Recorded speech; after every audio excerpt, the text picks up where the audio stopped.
Well, continuing our journey, we're still talking about pranayama. I love this sutra, and well, actually, let me say this differently. I really like his explanation, Swami Satchidananda's explanation of this one. He makes some really good metaphors.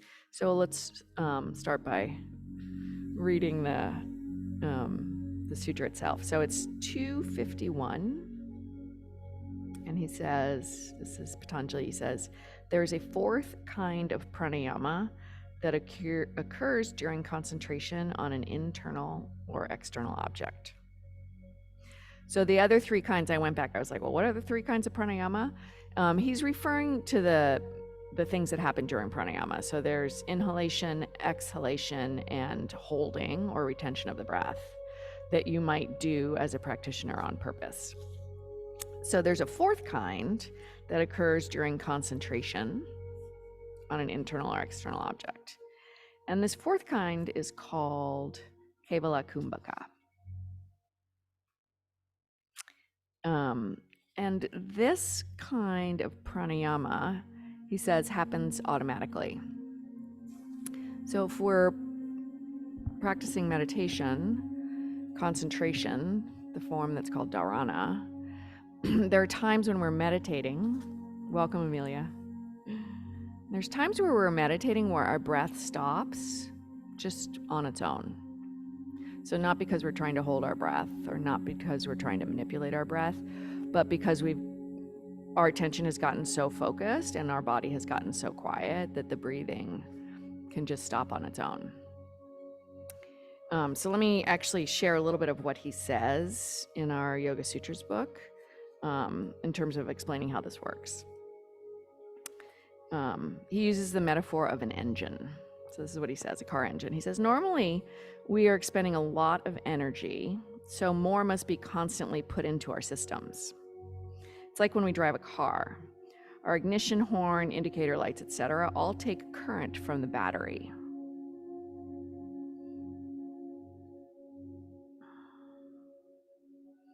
Which is being drained. So as you turn on your lights and you turn on your wipers, it's draining the battery. At the same time, the dynamo within the engine puts in more current, and so the battery retains its life. So the engine and the battery have this symbiotic relationship where the engine generates energy and it stores it in the battery. What happens in a car is there's what he calls a cutout.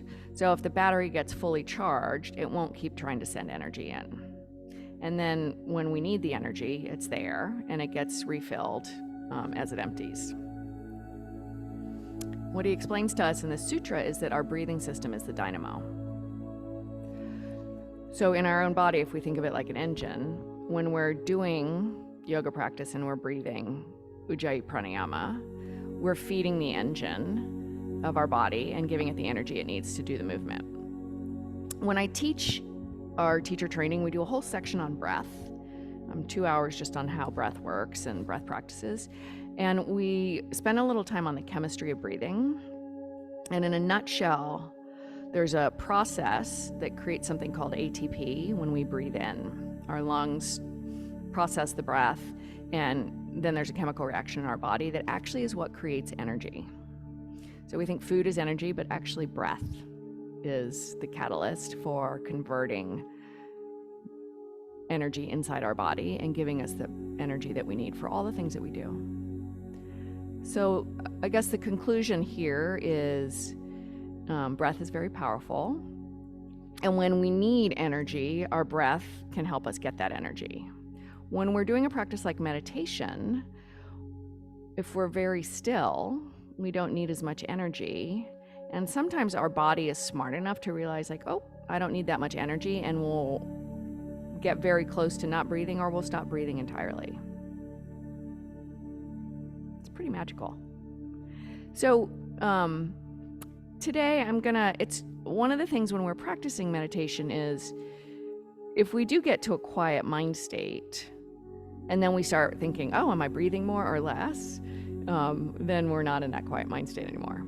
So what I'm going to do today for our practice is I'm going to draw us into a quiet mind state, and I'm going to invite you to just cultivate that quietness, and I'll interrupt on occasion and ask you to just notice your breath. So that'll obviously bring you out of the quiet state, and you'll maybe be able to say, oh yeah, I'm breathing more softly now. But I don't want you to have to monitor yourself and say, okay, now I'm going to stop concentrating and start focusing on my breath. So I'm just going to invite us into a real quiet meditation, and I'll be the monitor to tell you when to come out of it. Does that make sense? Okay, we're not going to do anything fancy or different than usual. We're going to do just a grounding meditation. So we'll begin by creating a posture that's a good container for what we're doing. So sitting on purpose, snuggling up in your blanket if you need to. I like to close my eyes when I practice. You also can just lower your gaze so your attention is a little more focused.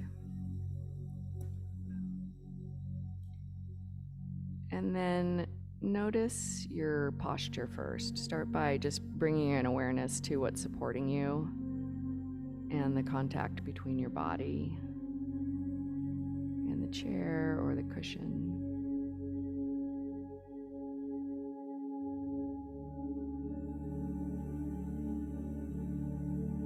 Notice your hands. Today my palms are face down. Some days face up. It's being on purpose and aware.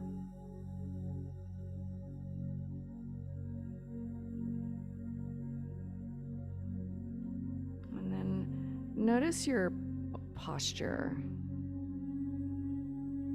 The aim in our practice is to have a clear channel for breath, prana. So an uprightness without rigidity. So there's an alertness and some ease.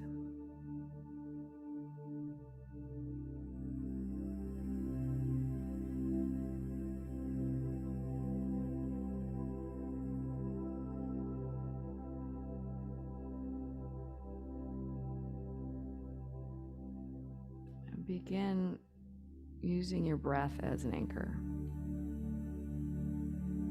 What I mean by that is just notice the flow of your breath in and out.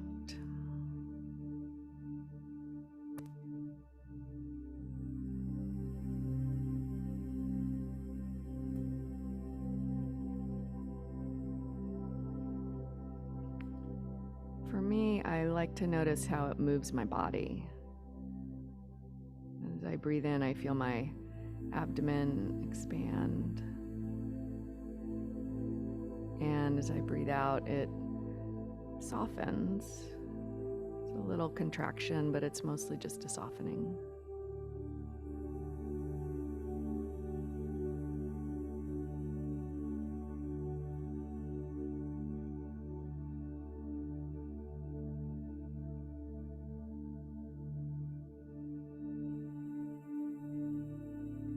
You might notice it in your chest or your nose, grounding into the physical expression of your breath.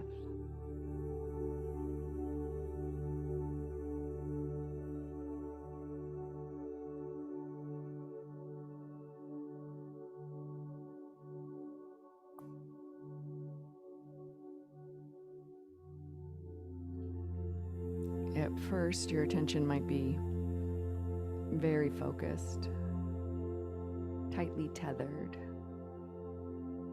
to the breath.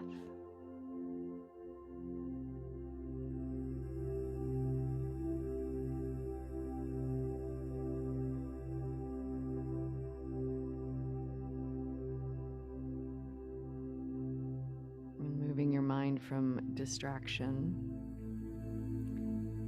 to concentration.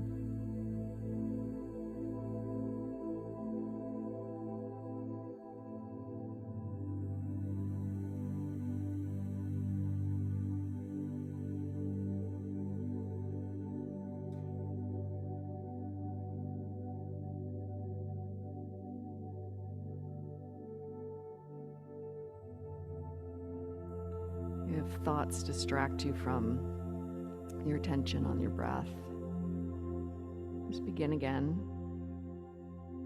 Notice the inhalation and the exhalation.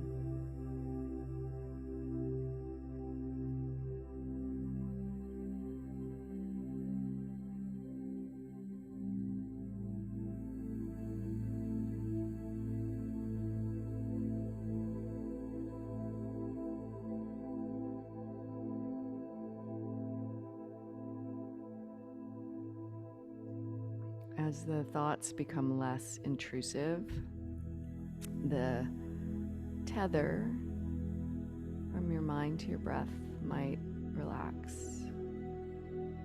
So a softness comes into your practice.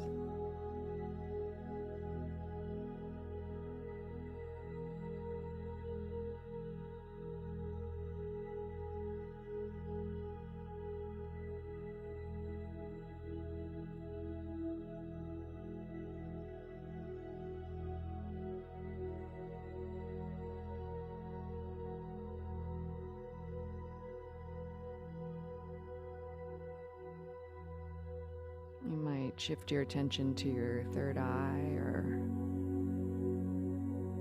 another anchor.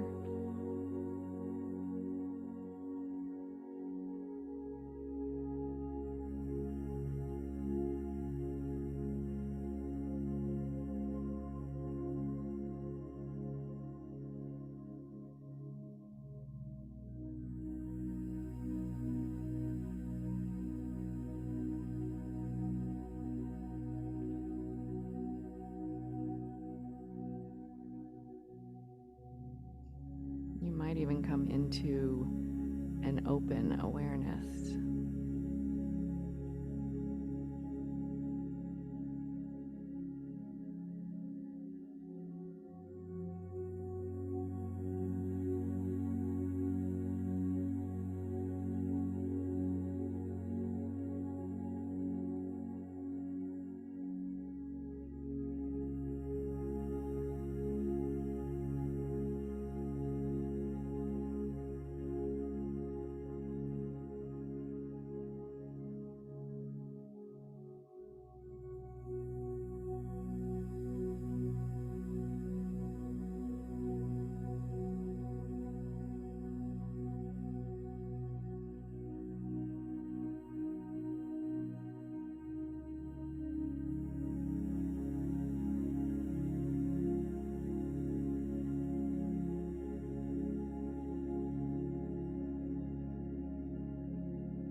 is your breath right now?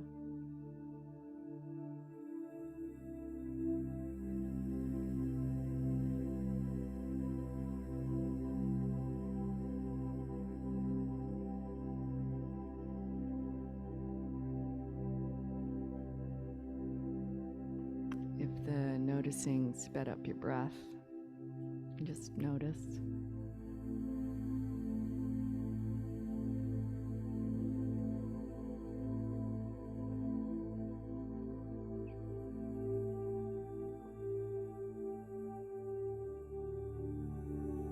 And release the attention, coming into an open awareness.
How is your breath right now?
and notice how you feel in terms of your energy right now.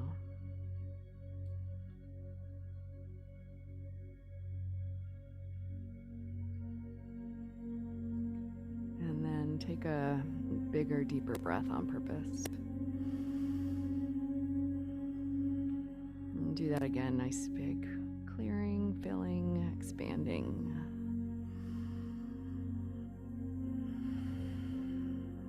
Just get an awareness around your body and how it feels right now.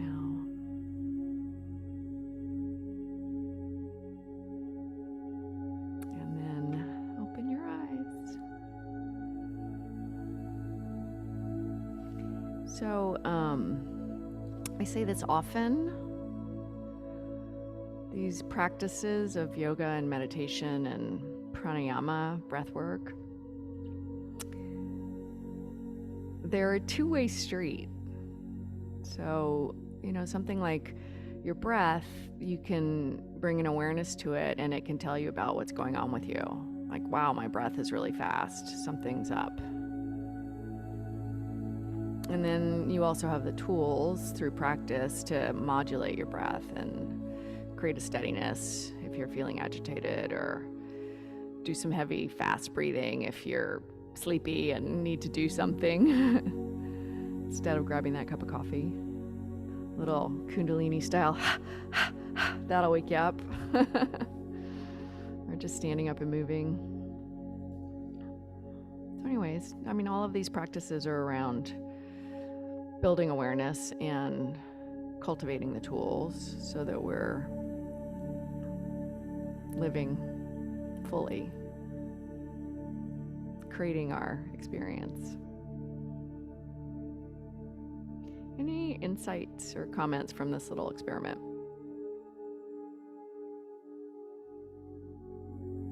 Yes, Paula.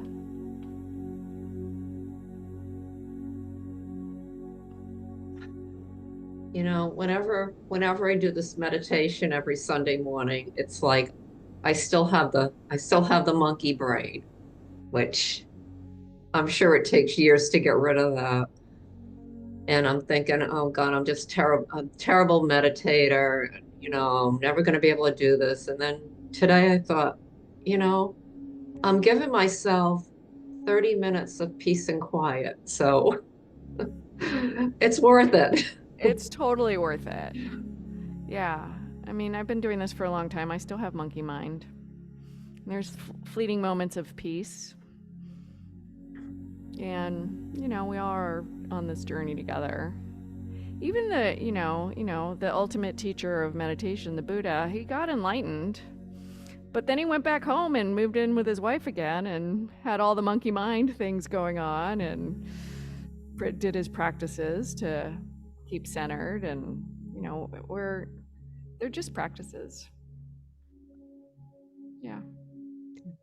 You're not alone. Anybody else have monkey mind? Yeah, you're not alone. Robert, yeah, do you want to share? Yep. I was listening to Alan Watts talk one time. He said that meditation is kind of like dancing or singing. There's no goal. It's just something you do. What Singing and making music, there's no goal. Dancing, there's no goal. There's no place in the room you got to go to. Meditation is the same thing. There's nothing other than to just be here. What a great metaphor. It's good. I like that.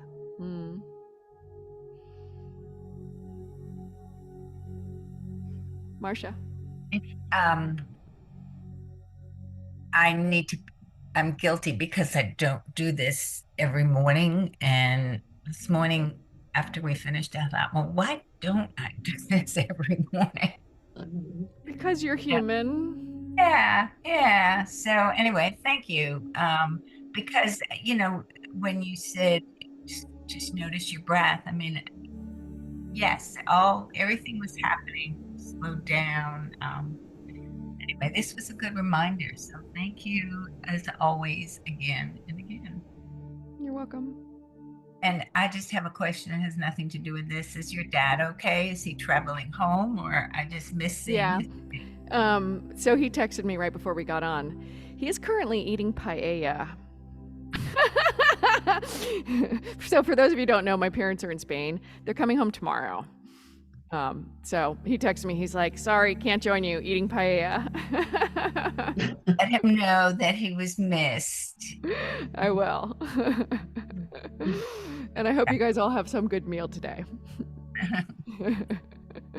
All right. I'll see you guys next week. Bye. Thank you. Bye, Jan.